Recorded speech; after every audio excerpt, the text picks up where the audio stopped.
엘리야는 열왕기상 18장에서 바알 선지자들과 갈멜산에스의 대결에서 하나님의 능력을 입증하며 엄청난 승리를 거두었죠. 무려 850대 1로 겨루었던 그 대단했던 엘리야가 놀랍게도 열왕기상 19장에서 이세벨의 한마디가 그의 마음을 완전히 흔들어 놓았지요. 그래서 이 열왕기상 19장에서 이세벨이 엘리야를 죽이겠다고 협박의 말을 전했을 때 그런 두려움에 휩싸여 도망치고 맙니다. 커다란 영적 승리 후에 극심한 두려움이 찾아올 수 있다는 그 사실을 보여주는 거죠. 우리 인간의 연약함은 기대하지 않는 순간에 표면으로 드러나는 것입니다. 그래서 로뎀 나무 아래서 결국 엘리야는 여호와여 넉넉하오니 지금 내 생명을 거두시옵소서. 나는 내 조상들보다 낫지 못하니이다. 이렇게 말합니다. 이렇게 고백하는 엘리야를 보면 인간은 어떤 영적 정점에서도 인간적 연약함에서 아무도 자유로울 수 없다는 사실을 잘 보여주고 있죠. 제가 감기로 며칠을 앓고 났더니 마치 로뎀 나무 아래에 있는 엘리야가 이거 따로 없구나 이런 마음이 듭니다. 인간적 연약함이 저도 자유로울 수 없는 한 인생임을 깨닫게 됩니다. 게다가 날만 새면 보던 규빈이 아빠를 더 이상 볼 수 없으니 이게 참 제 안에는 굉장히 마음 한 구석이 갱합니다. 마음이 이렇게 다운되는 경우가 잘 없는데 컨디션이 안 좋은 데다가 사고까지 겹치니 가족도 가족이지만 제게도 참 적지 않은 충격이 있었던 것 같습니다. 어제 해질 무렵까지 사택 옆 밭에서 시할머니랑 일을 하고 돌아가는 규빈이 어머니의 심정은 어떠할까? 손에 잡히지 않는 일을 안 할 수는 없고 어쩌면 잊기 위해 아픔을 달래기 위해 더 열심히 몸부림칠지도 모르겠습니다. 연약함이 있어도 슬픈 현실이 있어도 성도는 하나님 앞에 나오는 그것밖에 없는 것입니다. 인간사 일어날 일들 아무도 알 수가 없기에 어제 제가 낮 시간에도 말씀드린 바와 같이 시야가 확보 안 된 길을 갈 때는 속도를 줄일 수밖에 없는 것처럼 내 속도를 줄이고 하나님의 속도 안에 하나님의 계획 안에 내가 들어가야 하는 것입니다. 그래서 하나님과 템포를 같이 맞추는 것이 인생의 최고의 정답인 것입니다. 오늘 이 마가복음 9장 30절부터는 예수님의 순환당하는 것, 예수님이 고난당하는 것에 대해서 예고가 되는데요. 문제는 예수님께서 오늘 이 31절처럼 인자가 사람들의 손에 넘겨져 죽임을 당하고 죽은 지 3일 만에 살아나리라 이 말씀을 이렇게 하는데요. 그렇게 해도 제자들은요, 이게 도대체 무슨 말인지를 모르는 겁니다. 그도 그럴 것이 주님과 그렇게 동행하면서 주님의 공생의 사역의 현장에 같이 있었던 그들이지만 그들의 생각 안에는요, 세상적 권력에 집착을 하고 있었기 때문에, 즉 세상의 왕으로 오실 예수님만 생각했기 때문에 아무리 예수님께서 내가 고난 당할 것이다 이 순환에 대해서 예고를 해도 이게 이해가 안 되는 겁니다. 이 오늘 본문이요, 두 번째로 죽음과 부활에 대해서 말씀하는 내용입니다. 첫 번째, 처음 하는 말씀이 아닙니다. 그래서 31절에 이는 제자들을 가르치시며 또 인자가 사람들의 손에 넘겨져 죽임을 당하고, 여기에서 31절에 또라는 말이 있죠. 인자가 사람들의 손에 또 넘겨지는 거예요. 그래서 31절에 이 말씀이요, 그럼 첫 번째는 언제 했느냐? 한 장 앞에 보면요, 마가복음 8장 31절 같은 절입니다. 8장 31절에 똑같은 이 순환 예고가 1차로 있었던 것입니다. 8장 31절 제가 읽겠습니다. 인자가 많은 고난을 받고 장로들과 대제사장들과 서기관들에게 버림받아 죽임을 당하고 사흘 만에 살아나야 할 것을 비로소 그들에게 가르치시되 1차로 마가복음 8장 31절에 자신의 순환에 대해서 예고를 하셨고 그리고 오늘 9장 31절에서 또 순환 당하실 것을 예고를 하시는 겁니다. 자, 그렇다면 제자들의 반응이 어떠해야 하겠습니까? 32절 봅시다. 어떤 반응이 일어났습니까? 같이 읽습니다. 그러나 제자들은 이 말씀을 깨닫지 못하고 묻기도 두려워하더라. 참 그렇게 마가복음 8장 31절에서 예고하시고 또 9장 31절에서 또 예고하셨는데 그러나 제자들은 이 말씀을 깨닫지 못하고 묻기도 두려워하더라. 이렇게 말씀하고 있죠. 여러분 이 믿음과 확신은 서로 떨어질 수 없는 요소인 것이죠. 자신의 믿음에 대한 확신이 있다면 그 믿음은 항상 그 마음 가운데 확신이 동반되는 겁니다. 스포츠 선수들이 경기에서 이길 수 있다는 믿음이 어디에서 나오는 겁니까? 승리에 대한 확신에서 비롯되는 거 아닙니까? 그 확신은요, 지금까지 쌓아온 노력을 통해서 갖게 되는 겁니다.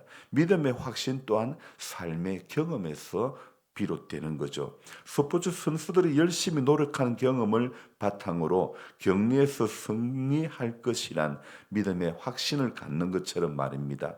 예수님께서요, 공생의 사역 기간 동안 수많은 능력을 행했죠. 제자들은 그 일들을 직접 보고 경험을 했습니다.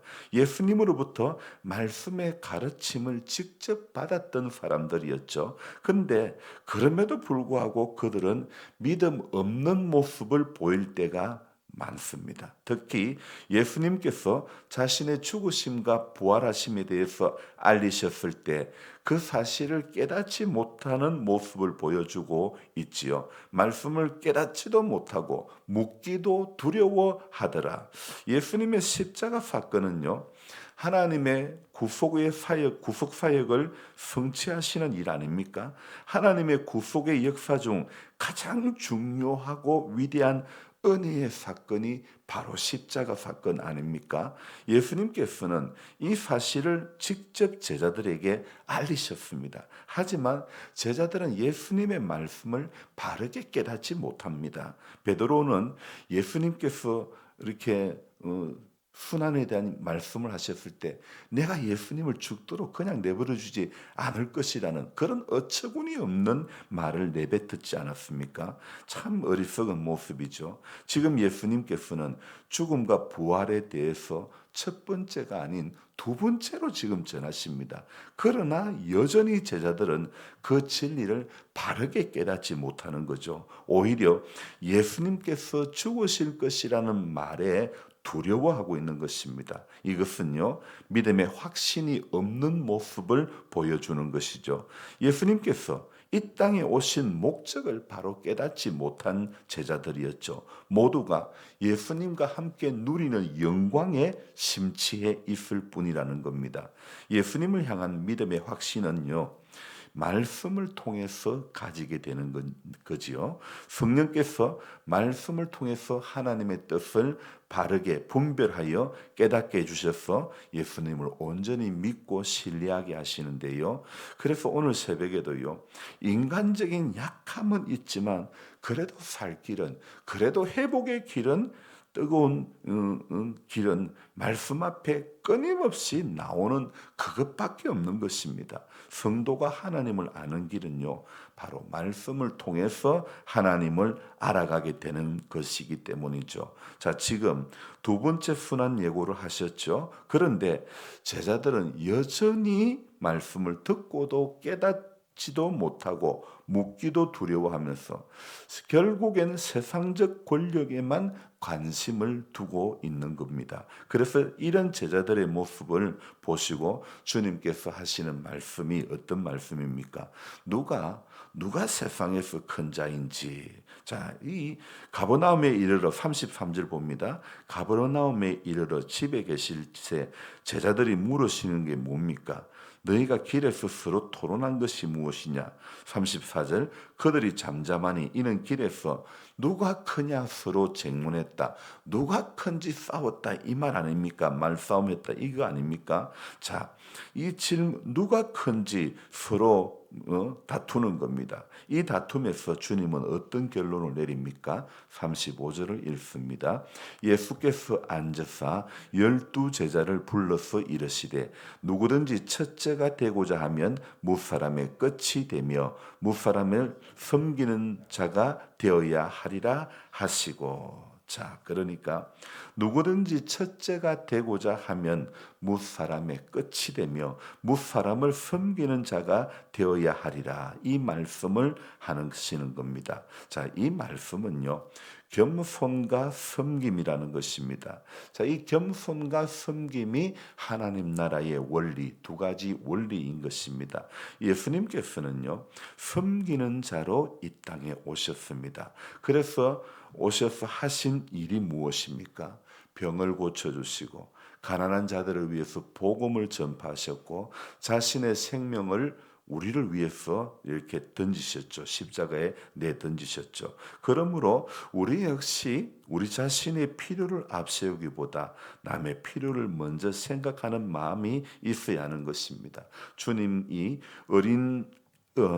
이름으로 어린아이 하나를 영접하는 것, 그것이 오늘 37절에 나를 영접한 거다고 그렇게 말씀하셨죠. 주님이 오셔서 하신 일에 대한 지식이 있어야 되는 겁니다. 그래서 제가 몇 해 전에 복음서에 나타난 주님의 행적을 자꾸 깊이 묵상하라는 마음이 제 안에 들었는데요. 주님이 오셔서 하신 일이 무엇인가? 이 복음서 신약에서 예수님이 뭐 하셨을까? 예수님이 갈릴리에 나셔서 이렇게 공생의 사역을 하시면서 하신 일이 무엇인가? 주님이 오셔서 하신 일에 대한 지식이 있어야 되는 겁니다. 그래서 오늘 이 본문에 보면요. 두 번의 순환 예고를 듣고도 누가 크냐 이런 논쟁만 하는 사람이 되면 안 되는 겁니다. 주님이 오셔서 하신 일은 한마디로 섬김입니다. 그래서 오늘도 주님이 하신 것처럼 겸손히 섬김의 길을 걸어가는 한 사람이 되어야 하는 것입니다. 믿음의 확신이 없이는 온전한 신앙의 삶을 누구라도 살아갈 수가 없는 것입니다. 제가 목사라도요, 참 이 약한 게 감기와 이 안타까운 사고로 인해서 제 마음이 덩달아 다운되는 것을 이번에 겪었는데요. 여러분 누구라도 다 이렇게 인간적 연약함은 다 있기 마련입니다. 그래서 오늘 우리 찬송 불렀던 것처럼 슬픈 마음 있는 사람 예수 이름 믿으며 우리 예수 이름으로 오늘도 그 이름 믿으며 그 이름 신뢰하며 믿음의 확신 가운데 오늘도 예수님 오셔서 뭐 하셨지? 예수님 온 갈릴리를 다니시면서 뭘 하셨지? 예수님이 하신 일에 관심을 우리가 가져야 될 것입니다. 그래서 예수님께서 섬겼던 것처럼 우리도 온전히 섬기려 하는 그 삶을 오늘도 살아가는 그런 저와 여러분들이 되어져야 될 줄로 믿습니다. 그래서 우리의 관심이요. 예수님이 하셨던 예수님 사역하셨던 그렇게 사셨지. 우리 또한 이 예수님의 삶의 자리가 저와 여러분들의 관심이 되기를 주의 이름으로 축복합니다. 기도하겠습니다. 하나님 아버지, 두 번째로 죽음과 부활에 대해서 말씀을 하셨지만 제자들은 깨닫지도 못하고 묻기도 두려워했더라고 말씀하고 있습니다. 주님이 오셔서 하신 일, 또 주님이 오셔서 하실 일들에 대한 그런 궁금증, 그 일에는 궁금증이 없고 누가 크냐가 그들의 관심사, 세상적인 영광을 얻는 것이 그들의 관심사였습니다. 예수를 수년째 믿으면서 우리들의 관심사는 무엇입니까?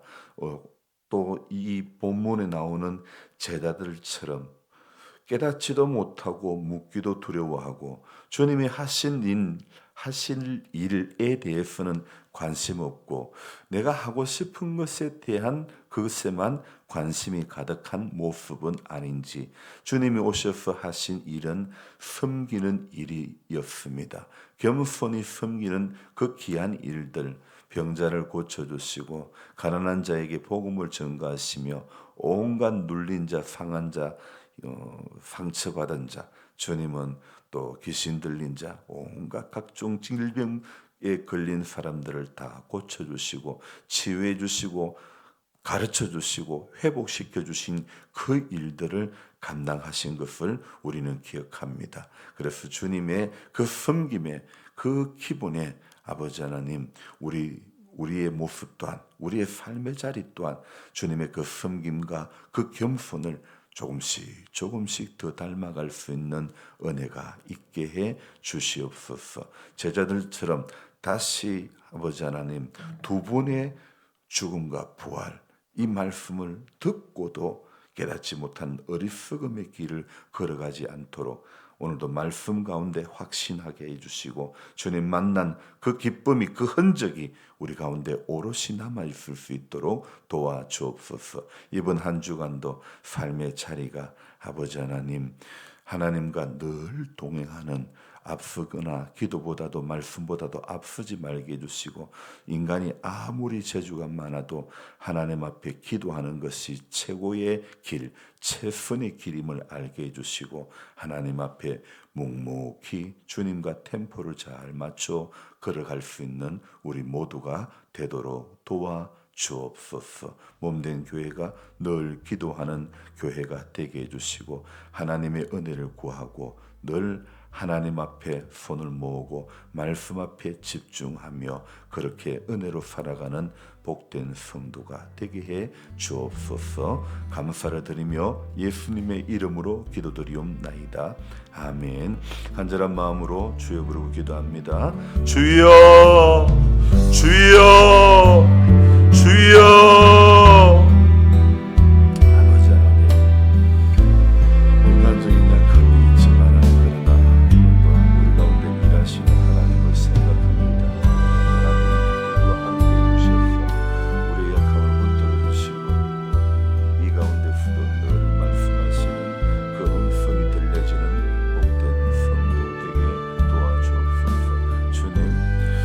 제자들처럼 말씀을 깨닫지도